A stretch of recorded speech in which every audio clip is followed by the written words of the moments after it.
बात करते हैं 1976 में शुरू हुई गरवारे टेक्निकल फाइबर्स की। 7,250 करोड़ रुपए के मार्केट कैप वाली Garware technical fibres company high performance polymer rope, fishing net, safety nets बनाती है। इसके अलावा जो एक्वा कल्चर केजेस होते हैं या एग्रीकल्चरल नेट्स होते हैं वो बनाने का भी काम ये करते हैं। तकरीबन 100 देशों में इनका कारोबार फैला हुआ है। आज हम कंपनी के मैनेजमेंट से इनकी तीसरी तिमाही में जिस तरह का प्रदर्शन हुआ है उसके बारे में जानेंगे। मौजूदा डिमांड ट्रेंड कैसी है, केपेक्स प्लान क्या है कंपनी का, और कौन कौन सी विस्तार योजनाएं हैं जो अब आने वाली तिमाहियों में या नए वित्त वर्ष में देखने को मिलेगी। इन सब पर हम विस्तार से बात करने वाले हैं और इन सारे मुद्दों पर बातचीत करने के लिए हमारे साथ जुड़ चुके हैं कंपनी के CEO Shujaul Rahman ji. Mister Rahman sir, good afternoon, बहुत स्वागत है आपका जी बिजनेस पे। सर, सबसे पहले तो बधाई आपको, नंबर्स आपके काफ़ी अच्छे रहे हैं। मैं देख रही थी रेवेन्यू आपका ऊपर रहा है, एबिटा में 12-13% की स्ट्रेंथ देखने को मिली है, पैट आपका 16-17% बढ़ा है। तो ऑल इन ऑल हमने देखा है आपने अच्छे नंबर्स ही पोस्ट किए। क्या की हाइलाइट्स रहे हैं सर इस तिमाही के?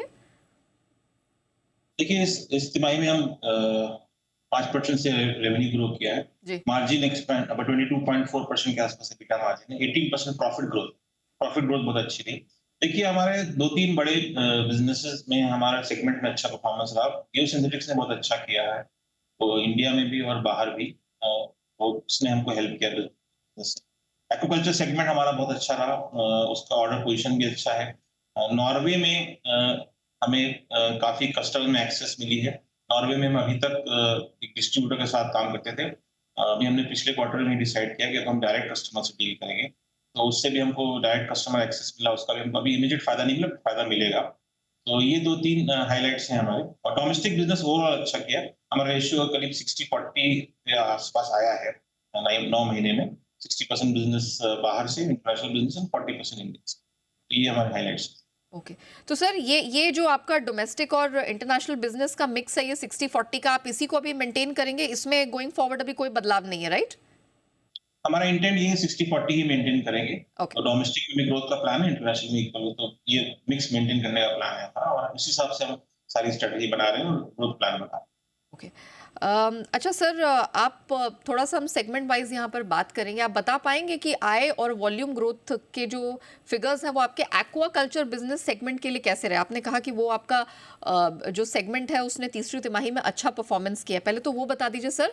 और साथ ही गोइंग फॉरवर्ड ये जो वित्त वर्ष है इसकी क्लोजिंग आप कौन से लेवल पे होते हुए देख रहे हैं as far as this segment is concern? पहले आपका सेकंड सवाल का जवाब देता हूँ। देखिए क्लोजिंग तो अभी हम कुछ बोल नहीं सकते, बिकॉज़ अभी मार्च जस्ट शुरू हुआ है, और हम प्लान्स तो हमारे हैं प्लेस में। और अभी एक हमारे पास थोड़ा-सा बॉटलनेक है जिसको हम सॉल्व कर रहे हैं, जो कि रेड सी की क्राइसिस आई। 60% बिज़नेस हमारा एक्सपोर्ट डिपेंडेंट है। फ्रेट्स करीब दुगुना बढ़ गए हैं यूरोप के लिए भी, अमेरिका के लिए। ट्रांजिट टाइम करीब 15 दिन बढ़ गया है। कंटेनर अवेलेबिलिटी में भी थोड़ा बहुत इश्यू है। तो वो सब हम अभी सॉल्व कर रहे हैं। ऑर्डर बुक काफ़ी स्ट्रांग है। तो अभी इस क्वार्टर के बारे में तो बता नहीं सकता। अभी 1 महीना बाकी है, उसके बाद ही बता पाएँगे क्या हुआ। जहाँ तक हमारा ये क्वार्टर 3 का रिज़ल्ट है, जियो सिंथेटिक और एक्वाकल्चर दोनों ने अच्छा परफ़ॉर्म किया है। और जो हमारी ग्रोथ आई प्रॉफिट में और वॉल्यूम में और रेवेन्यू में, दोनों इन दोनों वर्टिकल्स ने लीड किया है। तो ये हमारा ओवरऑल सेगमेंट वाइज़ परफ़ॉर्मेंस था। एग्ज़ैक्ट नंबर मैं बता नहीं सकता, बिकॉज़ हम लोग एग्ज़ैक्ट सेगमेंट वाइज़ शेयर नहीं करते हैं। एक्वाकल्चर या जियो सिंथेटिक ऐसा हम पब्लिक शेयर नहीं करते ये डेटा। कहा कि आपका जो 60% बिजनेस है वो लाल सागर के थ्रू एसोसिएटेड है, तो अगर ये प्रॉब्लम लंबी चली, क्योंकि अभी यहाँ पर बातचीत तो बहुत हो रही है लेकिन क्या कोई समाधान निकलेगा ये समझ आ नहीं रहा है। तो आने वाले क्वार्टर के लिए आप अपने मार्जिन्स को कैसे प्रोटेक्ट कर रहे हैं? कुछ उसके लिए कोई प्लान बनाया है सर? 80% हमारा बिज़नेस जो एक्सपोर्ट का है वो यूरोप और अमेरिका में है। कुछ बिज़नेस एशिया में भी है और कुछ बिज़नेस ऑस्ट्रेलिया में भी है। एशिया और ऑस्ट्रेलिया में इसका कोई मेजर इम्पैक्ट नहीं है रेड सी क्राइसिस का। फ्रेट जो बढ़े हैं, हमने कस्टमर से बात की, क्योंकि ये तो ग्लोबल क्राइसिस है, सबको मालूम है। हमने कस्टमर्स को ये फैक्ट भी दिया कि ये शिपिंग लाइन ने इतना फ्रेट बढ़ाया, तो हमको फ्रेट का इम्पैक्ट नहीं आया है। थोड़ा मार्जिनल इम्पैक्ट आया था दिसंबर में, बट वो हमने पास थ्रू कर दिया। तो अगर लॉन्ग टर्म में चलता है तो एक यही इम्पैक्ट है कि 10 से 15 दिन का ट्रांजिट बढ़ गया, तो वो इम्पैक्ट है। कस्टमर को अब हमने बता दिया कि 10-15 दिन लेट आपको मटेरियल मिल सकता है।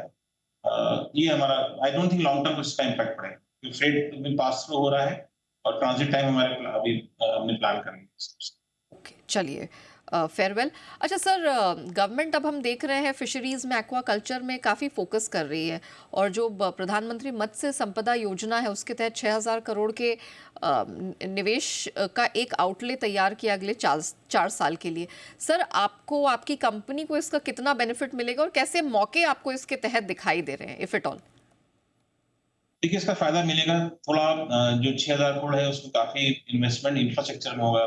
जो हमारे लैंडिंग पोर्ट्स होते हैं, जहाँ पर फिशिंग बेसेस होते हैं, वहाँ इंफ्रा इम्प्रूव हो जाएगा, तो ओवरऑल इससे फ़ायदा मिलेगा। मरीन एक्वाकल्चर में भी इंडिया में अभी काफ़ी स्कोप है, काफ़ी बड़ा कोस्ट लाइन है हमारा, और मरीन एक्वाकल्चर इंडिया में नहीं है।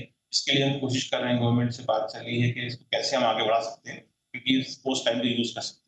और जो फिशरीज के लिए जो स्कीम आएगी, कुछ स्कीम गुजरात में भी अनाउंस होने वाली है, उसका हमको डायरेक्ट फ़ायदा मिलेगा। तो ओवरऑल ये पॉजिटिव न्यूज़ है हमारे लिए, गवर्नमेंट ऑफ इंडिया और मिस्टर मोदी का जो इन्वेस्टमेंट प्लान है फिशरीज और aquaculture. Sir, going forward margin trend कैसा दिख रहा है, और ये जो रफ्तार है ये सस्टेनेबल है?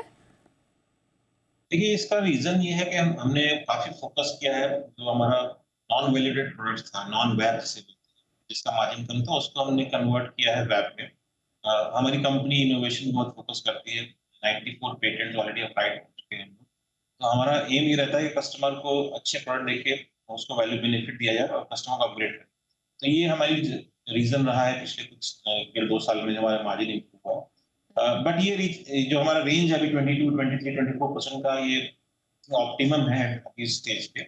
ओके। इससे ज़्यादा उम्मीद अभी नहीं है, बट अब क्योंकि हम ऑलरेडी 80% वैप पे पहुँच चुके हैं, वैल्यूएटेड प्रोडक्ट 75-80%। सो ये हमारा ऑप्टिमम रेंज है, बट हमारा कोशिश रहेगी कि ओवरऑल कस्टमर को और यूनिक प्रोडक्ट्स दें और इनोवेटिव प्रोडक्ट्स दें, ताकि हमारा बिज़नेस ग्रो हो, मार्केट शेयर ग्रो और हमारा ओवरऑल वॉल्यूम और वैल्यू ग्रो हो।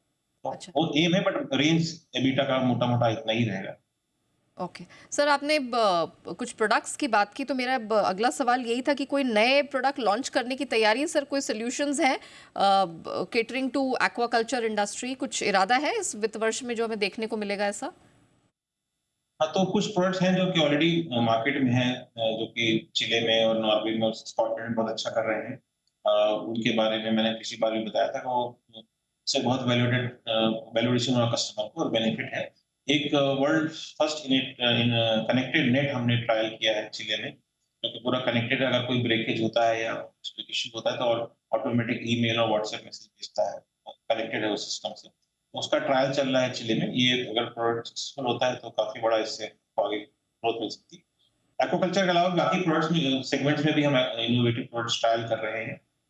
जिनका रिजल्ट अच्छा आएगा, कस्टमर से फीडबैक अच्छा मिलेगा, तो उनको लॉन्च करेंगे। ये वर्क इन प्रोग्रेस, हमेशा इस पे हम कोशिश करते हैं। ऑलराइट। सर, एक आखिरी सवाल। इससे पहले भी जब बातचीत हुई थी तो कंपनी ने बताया था कि नॉन सैल्मन स्पीसीज है, उस तरफ कंपनी के एक्सपैंड करने का इरादा है। सर, क्या अपडेट है उसको लेकर, और कैपेक्स प्लान क्या है sir going ahead? Capex plan हमारा नॉर्मली 50 करोड़ का रहता है, तो इस बार भी 50 करोड़ का कैपेक्स का प्लान है, क्योंकि हमारी कैपेसिटी मॉड्यूलर है। तो जिस भी सेगमेंट में, जिस भी सेक्शन में हमारी कैपेसिटी का कंस्ट्रेंट होता है, तो उसमें कैपेसिटी ऐड।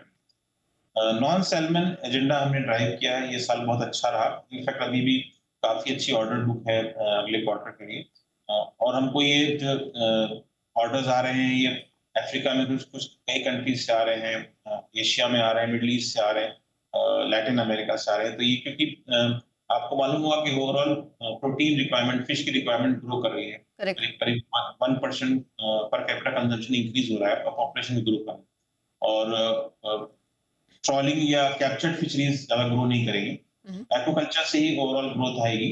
सैल्मन एक्वाकल्चर कुछ कंट्रीज में हो सकता है, बाकी कंट्रीज में जैसे अदर स्पीसीज में सी बास, सी ग्रीन, तिलापिया, ये सब की फार्मिंग अलग कंट्रीज में हो रही है। तो हमारा ऑलमोस्ट 10 से 12 नए कंट्रीज से ऑर्डर्स आए हैं अच्छा। इस सेगमेंट में, और काफी एफर्ट लगा रहे हैं। अगले साल भी हम इस पे काफी फोकस करेंगे, रिजल्ट काफी positive. Alright Rahman sir, thank you so much हमारे साथ जुड़ने के लिए, और इतने विस्तार से ना सिर्फ Q3 नंबर्स बल्कि आगे के प्लान्स भी दर्शकों के साथ साझा करने के लिए आपका बहुत बहुत धन्यवाद। इसी थैंक के यू साथ नेहा।